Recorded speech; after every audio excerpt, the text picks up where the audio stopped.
Praise the lord. అందరికీ వందనములు. YouTube channels ద్వారా మీరు వాక్యాన్ని విని దీవించబడుతున్నారని నమ్ముతున్నాను. ఈరోజు వాక్య ధ్యానము 22వ కీర్తన మొదటి నుంచి కొన్ని మాటలు మనం ధ్యానం చేసుకున్నాము. తన అతిక్రమములకు పరిహారం పొందినవాడు, తన పాపములకు ప్రాయశ్చిత్తం పొందినవాడు ధన్యుడు. యెహోవా చేత నిర్దోషి అని ఎంచబడినవాడు, ఆత్మలో కపటం లేనివాడు ధన్యుడు. ప్రియ దేవుని బిడ్డలారా, మన యొక్క బైబిల్ గ్రంథంలో ధన్యతల గురించి అనేక చోట్ల రాయబడింది.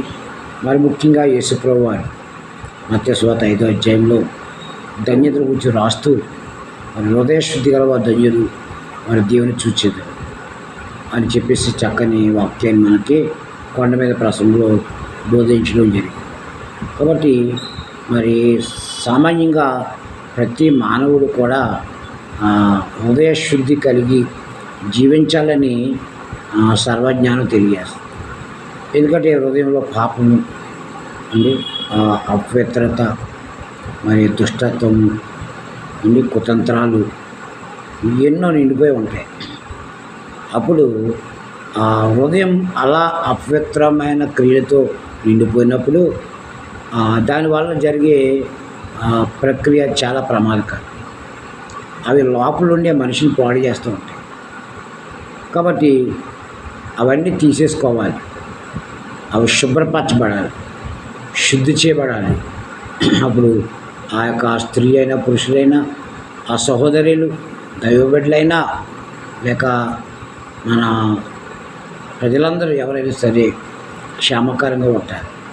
క్షేమకరంగా ఉండాలంటే వారు మొదట హృదయం శుద్ధి కలిగి ఉండాలి. ఈ హృదయం శుద్ధి కలిగి ఉండాలి. అంచేత దావీదు తన అనుభవంలోంచి తన అతిక్రమములకు పరిహారము పొందినవాడు.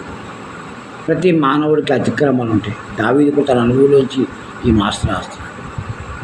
కాబట్టి ప్రతి క్రైస్తవుడు, ప్రతి ఒక్క మానవుడు కూడా ఈ లోకంలో అతిక్రమాలు ఉంటున్నప్పుడు అతిక్రమాలకు ఏం చేయాలంటే పరిహారం పొందుకోవాలంటే పరిహారం పొందుకోవాలి.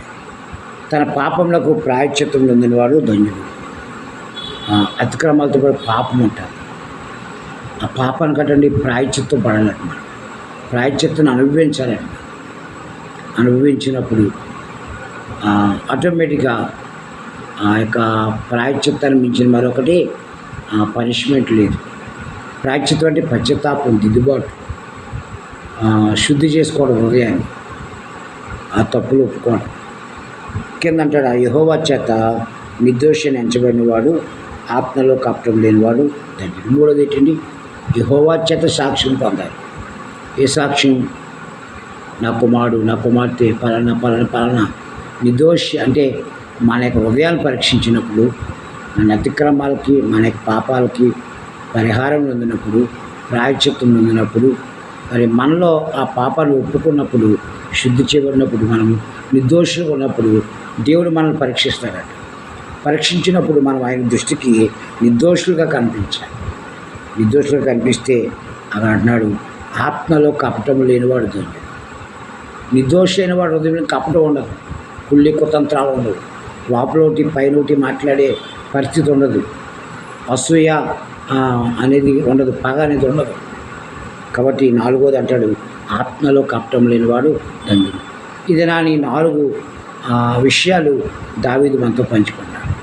కాబట్టి మరి మన జీవితాల్లో ఈ లోకంలో ప్రతి మానవుడు కూడా ఏదో అతిక్రమం, ఏదో పాపంలో ఉంటాం. కాబట్టి మనం నిర్దోషులుగా ఉండి, నిష్కలంకులుగా ఉండి, ఆత్మలో కపటం లేని వారికి ఉండి, దేవుని చేత నిర్దోషి అని సాక్ష్యం పొంది మనం ధన్యులు ధన్యులు ధన్యులని మన ప్రభువు చేత మనం ఆ మెప్పు పొంది ఆ సాక్ష్యం పొందాలంటే ఈ 4 అనుభవాలు మనకు ఉన్నాయి. ఇటు అతిక్రమాల పరిహారం, తర్వాత పాపానికి ప్రాయశ్చిత్తం, నిర్దోషత్వం దేవుని దృష్టిలో, ఆత్మలో కపటం, పరిశుద్ధత, పవిత్రత, శుద్ధ హృదయం కలిగి అలాంటి వ్యక్తుల్ని, అలాంటి హృదయాల్ని దేవుడు బహుగా ప్రేమిస్తాడు, బహుగా దీవిస్తాడు. అట్టి కృప ప్రతి ఒక్కరికి కలుగును గాక. ఆమేన్.